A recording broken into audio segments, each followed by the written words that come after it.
Hello and welcome to the Villa Park podcast. It's me, Rich, and I'm back with what so many of you say is your favourite show of the week.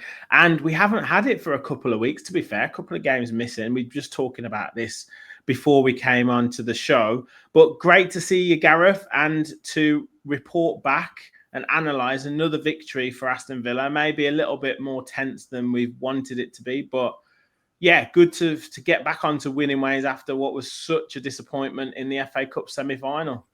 Yeah, we didn't cover that, did we, in the end? And it was a couple of like the PSG result, especially as well. I think we sort of had a bit of a dip with that. But yeah, it was nice to come back. I didn't watch it, as I just said to you. I was out, so I saw the highlights. It didn't look overly comfortable, I suppose, but we were always going to sort of, you think we would expect to win that game, and we did, and it was important that we did that. Absolutely. I mean, every game is going to be nip and tuck right up until the end of the season. You know, Villa with probably the least chance statistically of getting into that top 5 position. But there are situations where the other teams are going to play each other and take points off each other. And Villa have just got to keep winning games, haven't they? They've just got to keep doing their job. And some of the, I guess, part of the advantage of this week and what will transpire next week is I believe we're playing before the other teams across that weekend. So that you get a good result, and that does put a little bit more pressure on, doesn't it? Yeah, and I think, from my perspective, I think the Chelsea Forest game is a big game, isn't it? I think that's their last game, is it, Chelsea? So I think that's be a pivotal game for. But yeah, you've summed it up. All we can do is just keep winning our games. That's all we can do for the time being. Yeah, absolutely.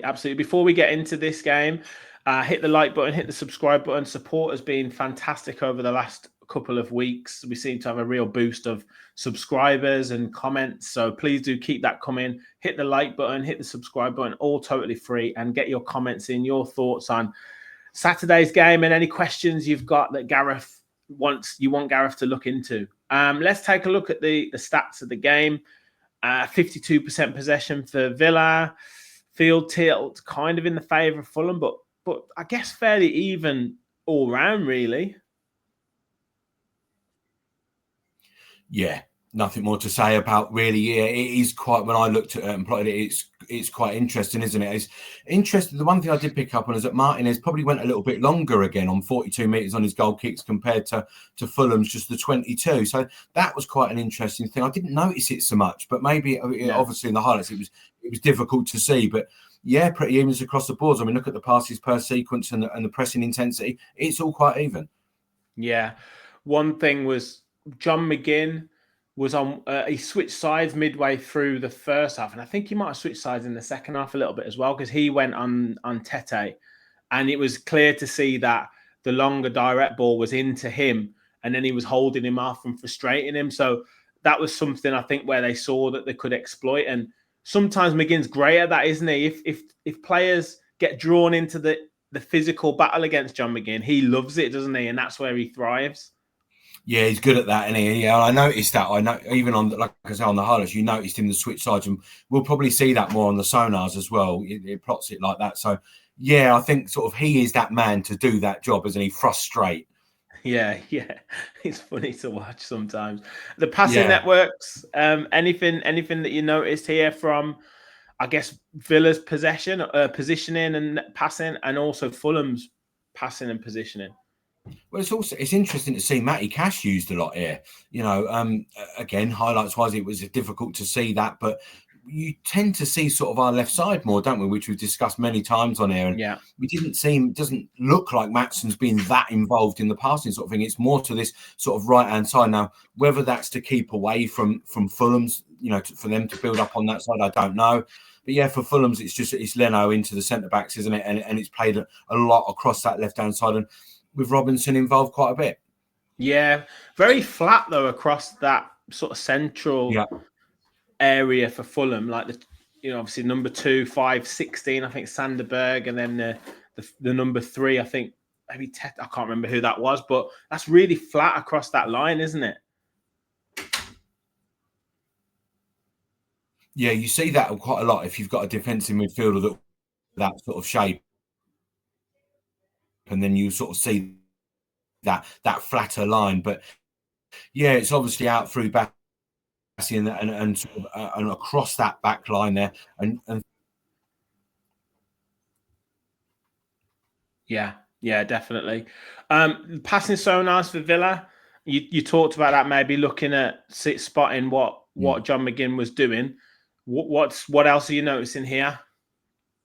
Yeah, I mean, when you plot data like this and players switch sides, you obviously see them sort of, if they play more to left side or more to the right, you will see that they will plot centrally. It's not ideal, but it's just the way that the data plots it. So yeah, it was interesting. I mean, look, you can see that wheel at the top there, and I can't quite see the name. Is that John McGinn at the top there? I can't see. But it's one of them things, you're looking at a lot of passing sort of higher up the pitch and into those areas. I mean, look at Boubacar Kamara, for example. You're looking at Konsa passing centrally. So we're obviously trying to use central areas a lot more. Yeah. And I kind of got into, well, not conversations or anything like that, but interested to see a lot of people sort of calling for Daniel Marlon, which is absolutely fine. But it's noticeable that the last few games, he has really zeroed in on that central area of attack. Now, you could say that was to our detriment against Crystal Palace, but it's really plain to see that he's going down that route, because neither Marlon nor Bailey, in what he was doing before, where he was having a right-sided player really hugging that right-hand touchline, doesn't seem to be going down that route. He's keeping McGinn and Rodgers quite centrally, and then if he brings Ramsey on, he's exactly the same as well. Yeah, we talked a lot, didn't we, earlier on the season about this box midfield, and we seem to have that worked really well for us, and that's what we've pretty much gone back to from what I could see. He doesn't do it all the time, but as you say, with the wingers not sort of gelling as well as what they could, I think he likes to do that through central areas. Yeah. Quick look at Fulham's. I think that we sort of covered that before, but anything that you notice here? Very compact, very tightly squeezed in terms of that central third.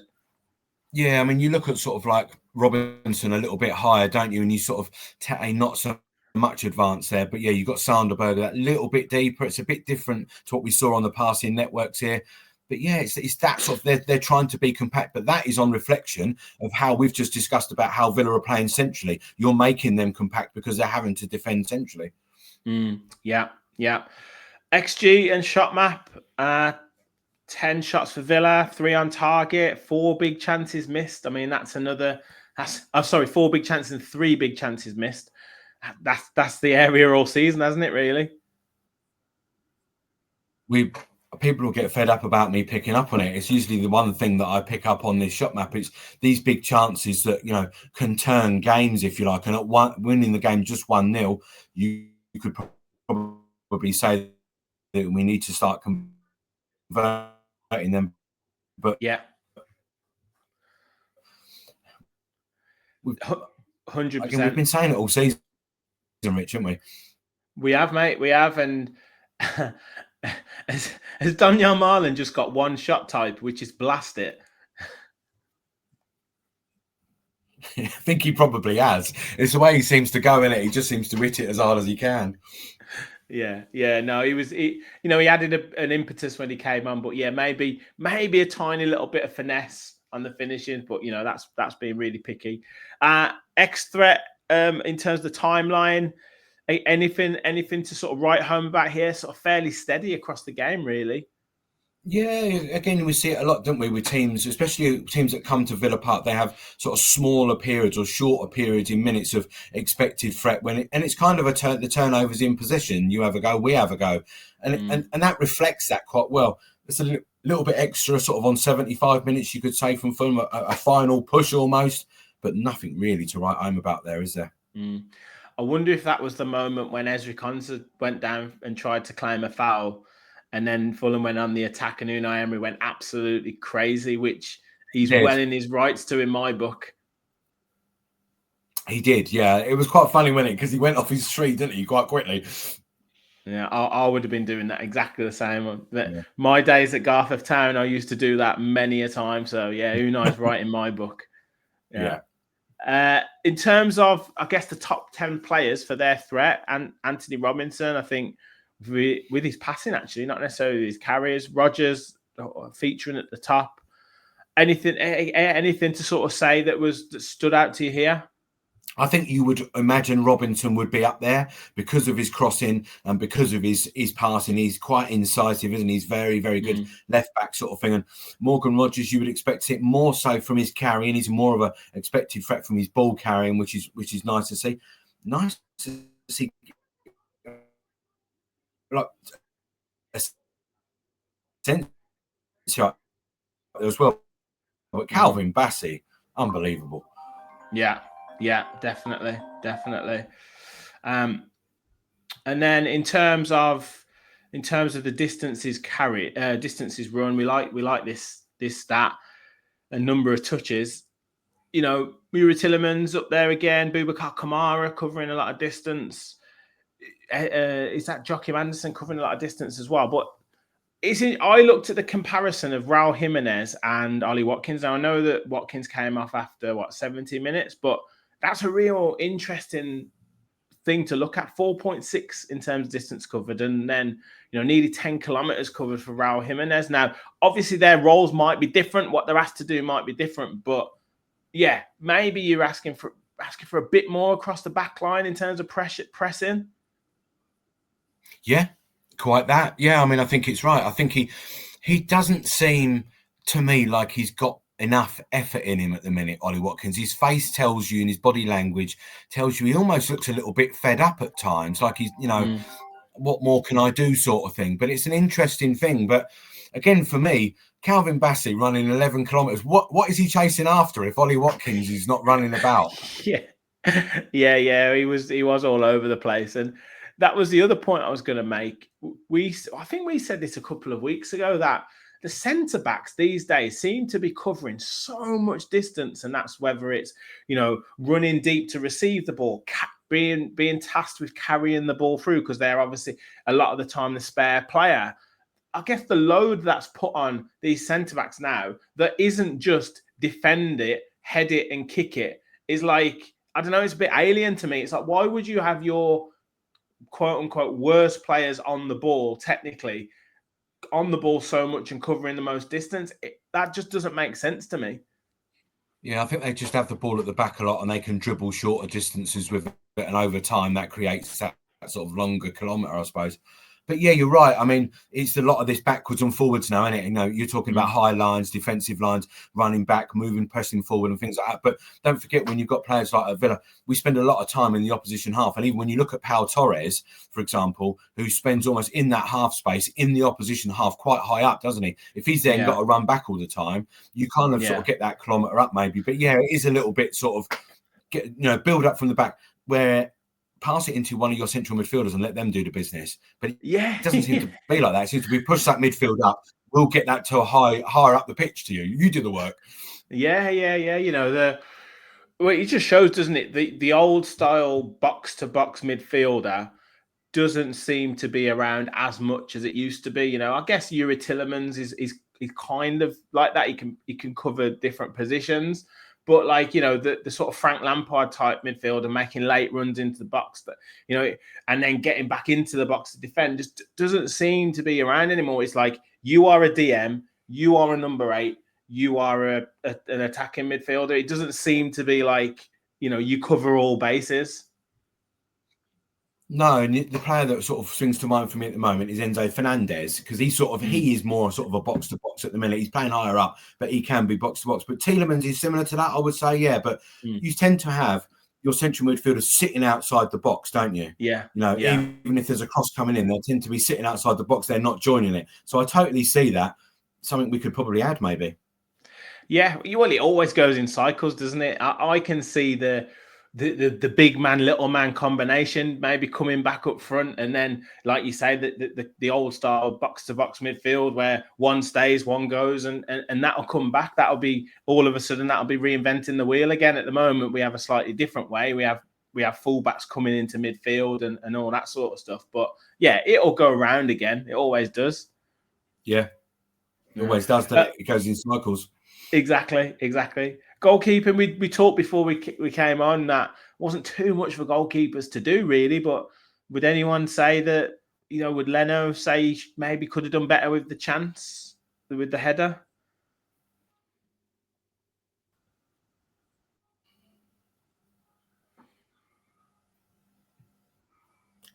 Maybe. I mean, it's a stretch for goalkeepers, and it's hard to evaluate that.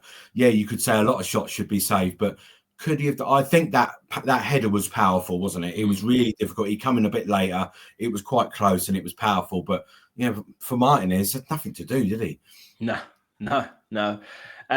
Quick look at the defensive shape. Anything that you sort of noticed here about how both teams were set up when they didn't have possession? Interesting that we spoke about Ollie Watkins being sort of not pressing that high, and this much is obvious, isn't it? Number 11 on the graphic there. You could John McGinn and Morgan Rogers pressing that little bit higher in wider areas, let's say, but we're more compact. But it's interesting to see that, isn't it? Sort of Watkins in between Kamara, and the height of it's only 39 metres. That's quite deep. For Fulham, I'm not quite sure what's happening there. Yeah. It looks a bit all over the place. And then last, the zones of control, I think kind of, I guess, indicates, Villa kind of had the middle area of the pitch, like you mentioned, sort of quite a lot of possession in those areas. Anything else to sort of discuss on this in terms of who had what? Yeah, I think. Sorry, mate. I think when we saw, we could see that sort of that central area was quite, they were busy there, weren't they, with Berger, the two centre. So that matches up quite well with the zones of control. And this left-hand side in black for Fulham is where sort of Robinson tends to operate a lot more. So again, we can kind of see that. So, but yeah, we control central areas, and that's about that. Yeah. Well, look, it was a win that we needed. I don't know if it quite sort of extinguishes the ghosts of Crystal Palace at Wembley, because I think that's going to take a long time to get over for a lot of Villa supporters, just to the fact that Villa didn't turn up. Like, I think they could have stomached a defeat had they actually, perceived to have put the effort in. I'm sure that they did put the effort in, but you get my point. But yeah, it's going to take a lot, really. But how do you see them sort of faring in this sort of top 5 race? Obviously, we've got Bournemouth away next, then Tottenham at home, Man United away. How do you see it panning out?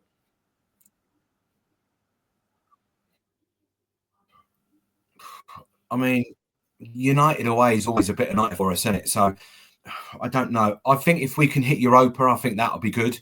I think we'll struggle to do Champions League now. I think we needed results to go for us the last couple of weeks for us to give us a real chance of getting the 5th. I don't think we can do it. I think Europa is better than nothing. Yeah. I mean, I said right from the start of the season, 6th position. I would have given everything to get the FA Cup, which yes, it is really disappointing. But yeah, I think that's the kind of, I think that's where we'll end up, and it'll be down to, and I've put a tweet out, those 2 points that we got against Ipswich will really, really come home to bite. I get it that we conceded late goal against Bournemouth. I get it we conceded late goals against Nottingham Forest, but in terms of the standard of opposition and where their seasons have ended up respectively, 2 points against Ipswich and 10 men for 45 minutes at home, that's really disappointing. Yeah, and I think when I look back on a lot of these sort of, especially that, let's go back to, let's say, the big chances. Now, I know it's only one stat and it's one thing in a lot of things that happen in a game, but how many times have we spoke about it, Rich? This one thing, those big chances that were missed and scoring goals from those big chances. it does come back to bite you. And like you say, the Ipswich thing is also another thing. There's many other nuances, and I get it. But I look back and a lot of this is common. You're talking 3, 4, sometimes 5 big chances missed in games. Now that equates to points, doesn't it? That equates to wins. That equates to sort of being up the table. So there's a lot of different things. But yeah, I totally agree with you. A lot of points dropped from silly things. Yeah. Well, we will be back with talking tactics after the Bournemouth game. Hopefully after a victory, which we know is going to be a tough one. Gareth, once again, thank you so much for your time and for great insight onto the analysis. Where can people find it? Because you will be posting this out on social media. Yep, I'll put it all on that One Villa analysis straight after this. Brilliant stuff. We'll be back with, I've got a special show with Charlie, aka Academy AVFC, after Aston Villa's FA Youth Cup final. Hopefully a triumphant one later today, as in Monday. We'll also be back with Fans Forum, a Fans Forum special, fingers crossed, on Tuesday night. And then obviously your usual previews and transfer talk roundup shows. So make sure you stay tuned for the channel. Hit the like button, hit the subscribe button, get your comments in. Thank you all for watching. And as always, remember, we all follow the Villa.